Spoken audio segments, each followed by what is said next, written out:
Bonjour, c'est l'Instant T, votre rendez-vous quotidien avec l'actu.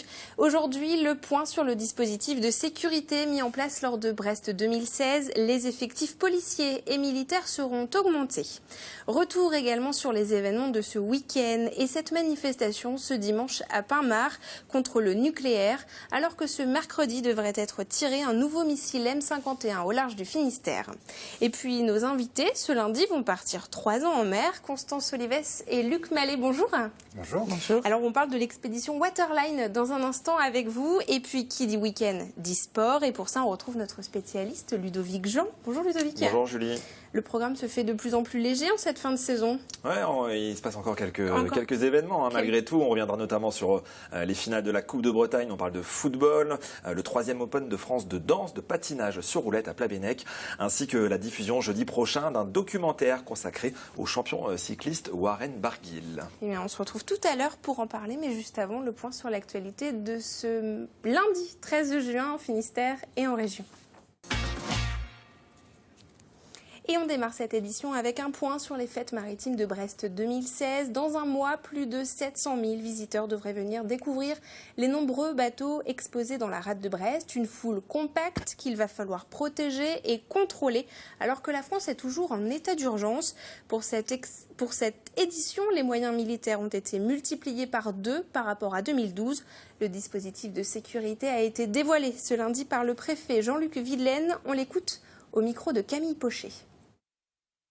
À l'occasion de l'Euro de football, le Premier ministre a eu l'occasion de mentionner que la menace attentat restait à un très haut niveau. Les données n'auront pas sensiblement changé dans un mois. Or, des unités mobiles type CRS, ce sont environ 180 fonctionnaires de la police nationale qui seront mobilisés pour l'événement, sans préjudice des militaires de la gendarmerie en périphérie de Brest. Pour les forces permanentes, les forces de sûreté urbaine, on peut l'évaluer à une trentaine de policiers supplémentaires. Et dans le reste de l'actualité, ce rassemblement ce dimanche à Pinmar, au pied du phare d'Eckmühl, quelques dizaines de manifestants de l'association Mouvement pour la paix se sont retrouvés pour protester contre les armes nucléaires, alors que ce mercredi 15 juin, un nouvel essai de tir de missile M51 doit avoir lieu. Margot Durand était sur place. Venus de Brest, de Rennes et de Morlaix, une soixantaine de militants réunis à Pinmar ce dimanche protestaient contre les essais de missiles nucléaires au large de la Pointe. À partir de ce mercredi et jusqu'au 6 juillet, des missiles M51 vont être testés en mer. On parle d'un missile qui est capable d'emporter 5 bombes atomiques. Chaque bombe a une direction autonome et chaque bombe fait de 20 à 30 fois la puissance de la bombe d'Hiroshima. Ça veut dire que ce missile emporte en gros la capacité de détruire 12 millions de personnes potentiellement, sans parler de la catastrophe humanitaire qui s'ensuit. Pour les militants, la France doit se défaire de son arsenal nucléaire. Comment pouvons-nous donner des leçons aux autres pays alors que nous-mêmes, non seulement nous avons l'arme nucléaire, mais nous la renforçons contrairement à ce que nous avons signé. En 1991, la France ratifie le traité de non-prolifération des armes nucléaires. Selon le Mouvement pour la paix, en testant ces missiles M51 au large de Pinmar, le pays bafoue cet engagement international. Ce tir de missile va caractériser une nouvelle étape dans la modernisation des armes nucléaires, puisque l'objectif aujourd'hui, clairement indiqué par le ministre de la Défense, c'est qu'aujourd'hui on est lancé dans à nouveau le changement de l'ensemble des sous-marins nucléaires français. La dernière fois qu'un missile M51 avait fait parler de lui dans le Finistère, c'était en 2013, lors d'essais en mer qui avaient tourné court. Pendant toute la durée des essais, les activités nautiques sont interdites, comme l'annonce un arrêté de la préfecture maritime publié ce week-end. Pas de plongée, de voile, ni même de pêche professionnelle au large de Pinmar jusqu'au mercredi 6 juillet. Direction Douarnenez, où se déroulait ce dimanche la 4e édition de Sacarton, la régate des bateaux en carton. Plus de 250 personnes se sont improvisées navigateurs à bord d'embarcations toujours plus originales. Margot Durand est allée jeter un œil pour nous dans le chenal du Port-Rue. Gâteau, bateau et pourquoi pas les deux. Cette année encore, les participants de la régate Ça cartonne ont redoublé d'imagination. Près de 80 embarcations se sont jetées à l'eau dans le port de Douarnenez avec une seule exigence. Le principe, c'est du carton, de la colle, et puis après, c'est la couche de peinture qui va faire toute la différence. Et il y a juste un film d'étanchéité, c'est la petite protection du bateau. Le concept des bateaux en carton, très populaire outre-Atlantique, est peu répandu en France.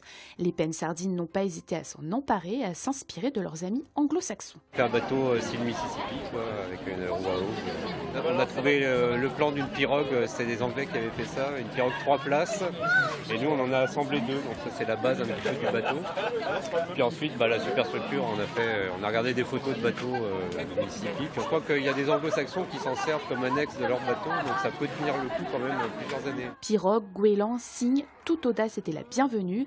Certains ont même rendu hommage au général de Gaulle en reproduisant sa célèbre déesse. Alors on a fabriqué une déesse en carton.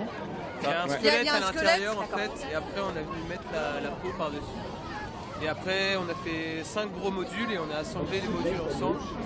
Et la monture, les petites finitions. C'est carton plein pour un projet lancé un soir de fête maritime à Brest en 2012 et qui aujourd'hui a fini de convaincre son public. Donc il y en a qui viennent pour la vitesse, d'autres qui viennent pour la rigolade.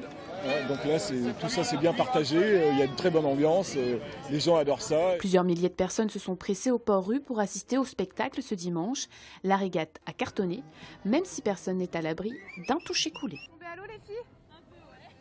Et on va au manoir de Carnot. À présent, une nouvelle exposition y est présentée jusqu'au mois de novembre. Intitulée « Même pas peur », le manoir propose à travers différentes expériences sensorielles de voyager dans des mondes imaginaires. Geoffrey Lapérouza nous fait découvrir cette nouvelle exposition. Le manoir de Carnot, son grenier du XVIIe siècle, son parc de 31 hectares, son logis et ses dragons. Pour sortir de ce monde, vous allez devoir terrasser le dragon.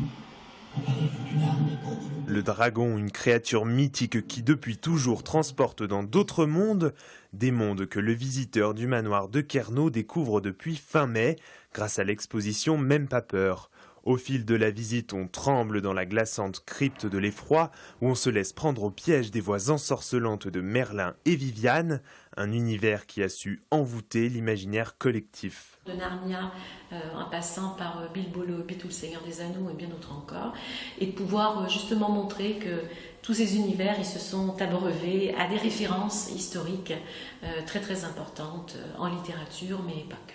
La matière de Bretagne fournit très très tôt et continue de fournir d'ailleurs énormément d'éléments. Les visiteurs doivent réunir des clés pour trouver la récompense et pour y parvenir, point de magie, le manoir utilise la technologie moderne comme avec ce masque de réalité virtuelle, une expérience qui donne le vertige. Dans chaque salle, des textes résonnent d'outre-tombe, ces histoires fantastiques se transmettaient souvent par l'oral. Une manière originale pour ces touristes d'explorer le folklore breton. C'est excellent, ça offre un aperçu du lieu, un aperçu de la culture bretonne et des connexions culturelles, donc c'est très bien. Quand nous voyageons, nous cherchons à visiter des manoirs, des maisons et découvrir les différents éléments du patrimoine. Ainsi, nous avons un aperçu de la culture locale. L'héritage des croyances populaires, à chaque lieu sa croyance. Au château de Kerjan par exemple, c'est une exposition sur la foi qui est à découvrir. Vous êtes arrivés à la fin de l'aventure. Et nos invités ne partent pas pour un monde imaginaire, mais à la découverte du niveau de la mer. C'est l'instant invité. Alors Luc Mallet et Constance Solivès, vous êtes donc tous les deux en train de préparer l'expédition Waterline. Est-ce qu'en quelques mots, vous pouvez nous décrire ce projet ?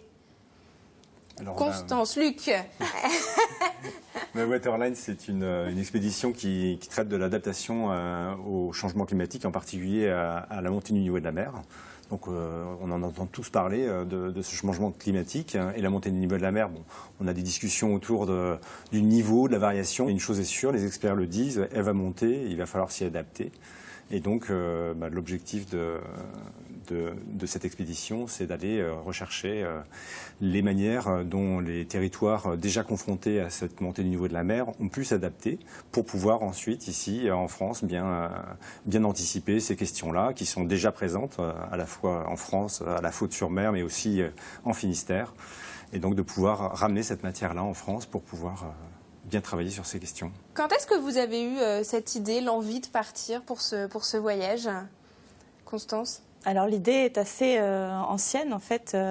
Luc a même choisi d'être skipper et urbaniste au moment de ses études. Donc lui, il est né sur un bateau, donc ça fait longtemps que l'approche des littoraux depuis la mer est là. Et tous les deux, on est urbanistes. En tout cas, on a travaillé pendant ces 20 dernières années sur l'aménagement urbain et l'aménagement du littoral en particulier nous touche.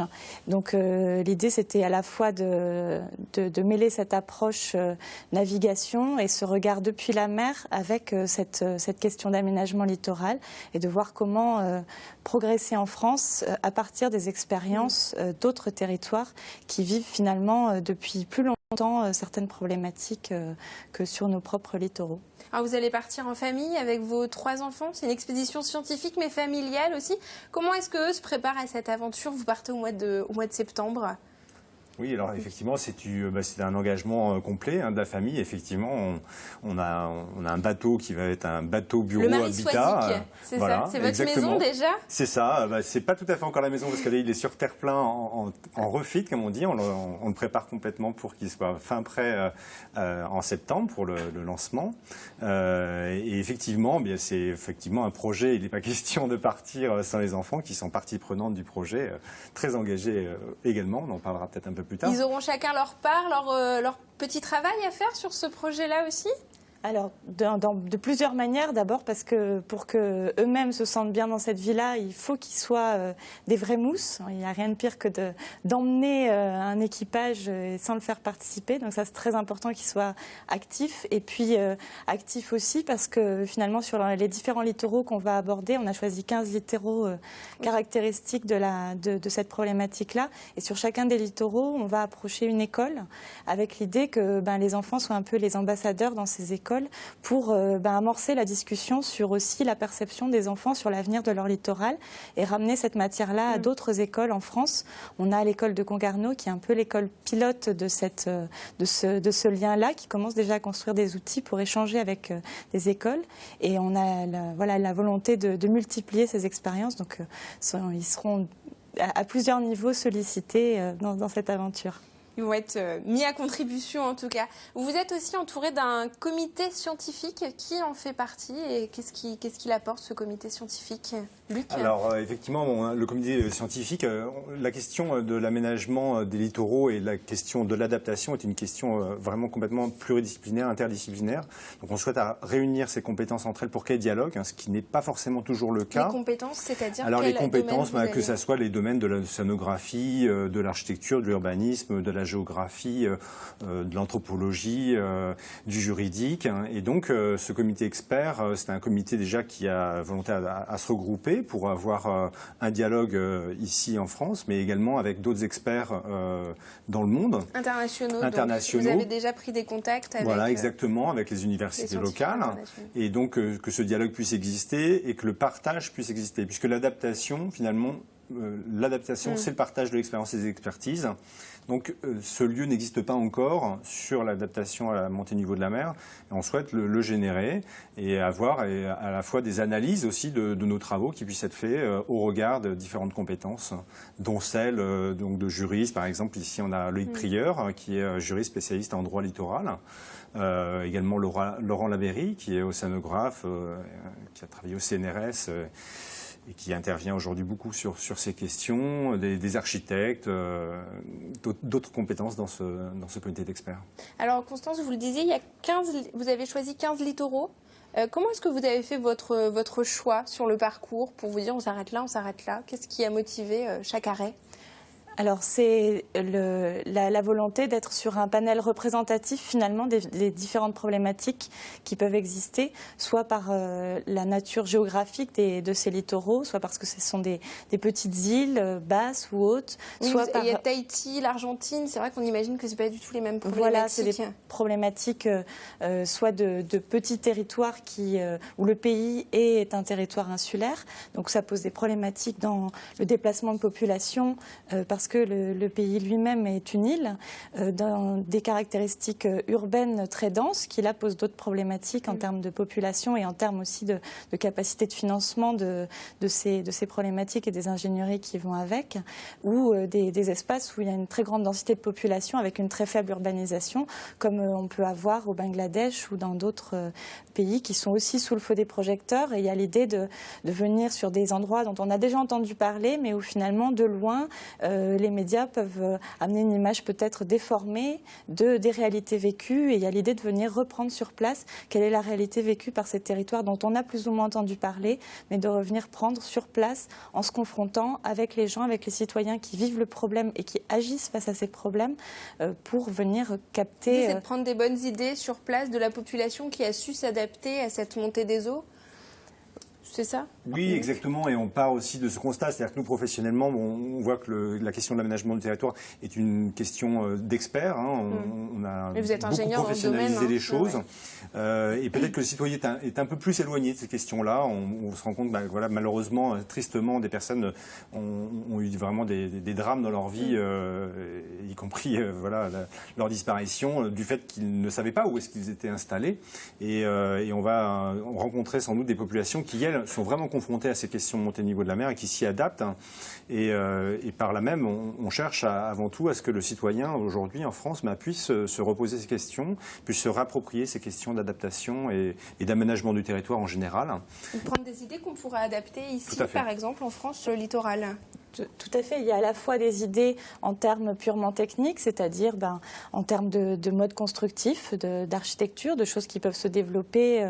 Il y a plein d'exemples de maisons flottantes qui se développent, ou même des sociétés traditionnelles qui construisent, qui ont construit sur pilotis depuis longtemps. Donc des choses peut-être en termes de technicité, mais aussi en termes de mode de gouvernance. C'est-à-dire que en France, on est quand même sur une façon de faire qui est très réglementée, très juridique, qui finalement a enlevé une part de réflexion à la population et d'investissement de la population. On voit nos concertations sont souvent une personne qui explique à la population, de voir comment dans d'autres pays, les décisions et la façon de gérer la situation, qui n'est pas forcément toujours exemplaire, mais peut-être des modes de gouvernance différents qui font intervenir les citoyens de manière peut-être plus forte et voir comment on peut s'en nourrir ou en tout cas en prendre réflexion. Et sur place, quand vous allez arriver sur une étape, vous allez rester combien de temps ? Vous allez rencontrer qui ? Vous avez déjà pris des contacts ? Comment ça va se passer concrètement ? Alors, en fait, concrètement, il nous faut quand même un tout petit peu de temps sur place pour que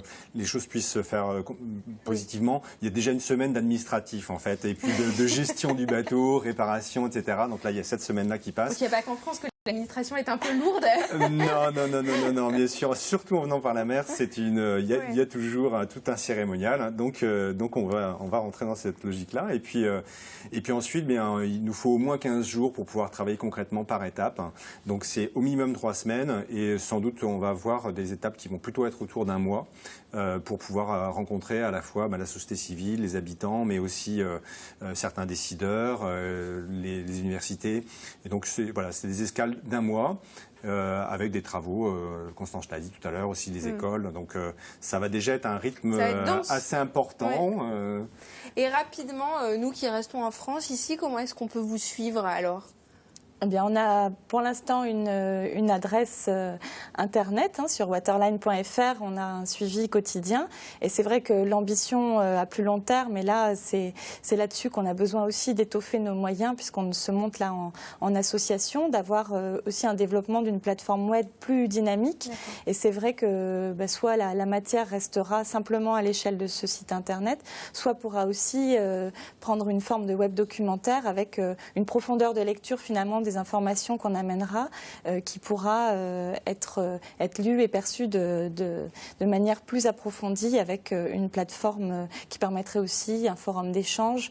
Voilà, donc là, plus collaboratif, qui permettrait à la fois d'avoir une première approche, une petite vidéo toute simple, ou si on est un expert, de venir chercher des informations plus poussées, et puis qu'elle puisse se nourrir aussi d'échanges avec d'autres experts à travers cette plateforme plus dynamique. Donc là, on a besoin de moyens pour construire cet élément. Pour être aussi, comme vous disiez, avec les enfants, les alimenter aussi, l'école de Concarneau, où sont vos enfants, par exemple, leur donner des nouvelles et qu'eux puissent travailler sur ce sujet-là. Tout à fait. Là, il y a l'idée que sur cette plateforme web, on puisse avoir ces échanges-là de manière régulière et dans un sens et dans l'autre aussi. Et puis qu'entre écoles, les choses se mettent à communiquer aussi de manière indépendante de nous. Ce serait une volonté à terme que les choses se développent comme ça. Mais merci à tous les deux d'être venus sur ce plateau. On vous met toutes les adresses sur notre site internet www.tbo.bzlh si vous souhaitez suivre l'expédition Waterline. Et tout de suite, on passe à l'instant sport. Et pour ouvrir cet instant sport, Ludovic, on parle de patin à roulettes. Oui, c'était une grande première en Bretagne. Plabennec accueillait un Open national de patinage artistique sur roulette. C'était la 3e manche qualificative en vue des championnats de France. Margot Durand a enfilé sa plus belle robe et ses patins pour nous offrir ce reportage. Premier tour d'échauffement pour le patin club de Plabennec ce week-end. Une centaine de patineurs ont fait le déplacement des 4 coins de la France. Le club finistérien reçoit pour la première fois un Open de qualification. Pour cela, il a fallu candidater auprès du comité national de patinage artistique et gérer à la fois la logistique et le financement de l'événement. Ce sont les clubs accueillants qui doivent financer la compétition. À notre charge d'effrayer les juges et les calculateurs pour leurs frais de déplacement, pour leurs hébergements et les repas. Dernier coup de lac sur le chignon, les patineuses de Plabennec sont fin prêtes à concourir. 3 ans seulement qu'elles pratiquent la danse sur patin, mais c'est la 2e année consécutive qu'elles concourent en national. Face à elles, des adversaires de taille. Ça fait que 2 ans qu'elles sont en national. Comme vous dites, il y a certaines personnes, ça fait plus de 10 ans. Donc la compétition est très difficile pour elles, mais elles s'accrochent et donc elles vont bien finir par décrocher un podium certainement dans les années futures. On essaye de faire un maximum de compétitions pour avoir un maximum de points pour le championnat de France. Entre danse imposée et chorégraphie libre, les Plabennecquoises ne ménagent pas leurs efforts pour rêver à la compétition nationale. Nous, on s'entraîne 1 fois et demie par semaine et on prépare ça depuis septembre. Et du coup, on a eu 3 Open cette année pour essayer de se qualifier au championnat de France. Un bilan plus que positif avec une très belle 4e place en catégorie junior pour Élodie Le Gall. Les progressions sont également source de satisfaction car Elina Gomez en Espoir 2 augmente ses notes de 2 points par rapport à l'Open de février. Et un grand gala de patin est organisé samedi à 20h30 à Plabennec. N'hésitez pas pour découvrir cette discipline. Il y avait aussi du foot ce week-end. Alors à côté de l'Euro, en Bretagne, on a aussi tapé dans le ballon. Oui, 5 rencontres étaient au programme des finales de la Coupe de Bretagne qui se déroulaient sur les terrains du Fawet dans le Morbihan. Et nous étions en direct sur TBO, TVR et TB Sud. Alors côté finistérien, on retiendra les succès de Concarneau en U15 ainsi que de Plouzané qui s'est imposé 2-1 face à Saint-Brieuc dans la catégorie U19. Chez les féminines, c'est le CPB Rennes Bréquigny qui n'a pas fait dans le détail face à la réserve de l'en avant de Guingamp, tenante du titre, victoire 5-2. Et puis chez les messieurs, c'est la réserve de l'AS Vitré qui succède au Stade Brestois au palmarès de cette Coupe de Bretagne senior. Vitré qui s'est imposé sur le score de 2-0 face à l'équipe C du Stade Rennais. Et la petite balle jaune était aussi à l'honneur ce week-end. On parle de tennis. Et oui, et des barrages d'accession à la Nationale 4. Ça se passait ce dimanche sur les cours en terre battue du TC Brest. Alors 2 clubs finistériens étaient concernés par ces finales. Le TC Quimperlé chez les dames et le TC Quimper chez les messieurs. Et ça ne s'est pas très bien passé pour nos équipes finistériennes, malheureusement. Chez les dames, Quimperlé était bien parti, mais s'incline finalement 4-3 face au TC Rennes Garden. Et puis chez les messieurs, nette victoire 5-1 du TC Chartres de Bretagne face au TC Quimper.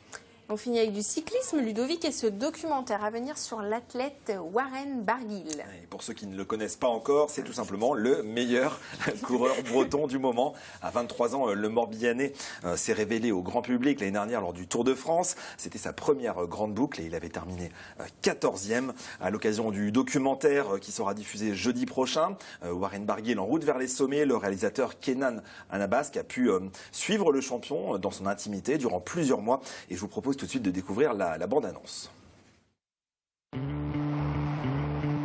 Le voilà Warren Barguil, c'est lui qui accélère pour John Degenkolb.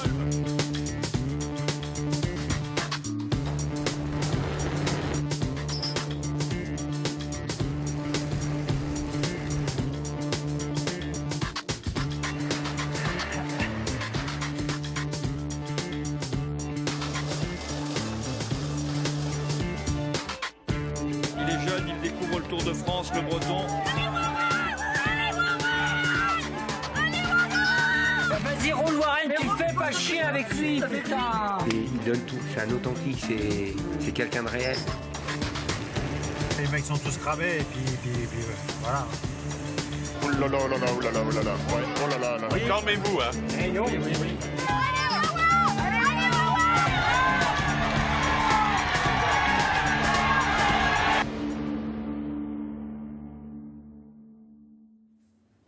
Merci beaucoup Ludovic pour toutes ces informations. On rappelle que ce documentaire sur Warren Barguil, c'est jeudi à 20h45. Merci à vous d'être venus. Merci à vous de nous avoir suivis. On se retrouve demain, même heure sur TVO. Bonne soirée.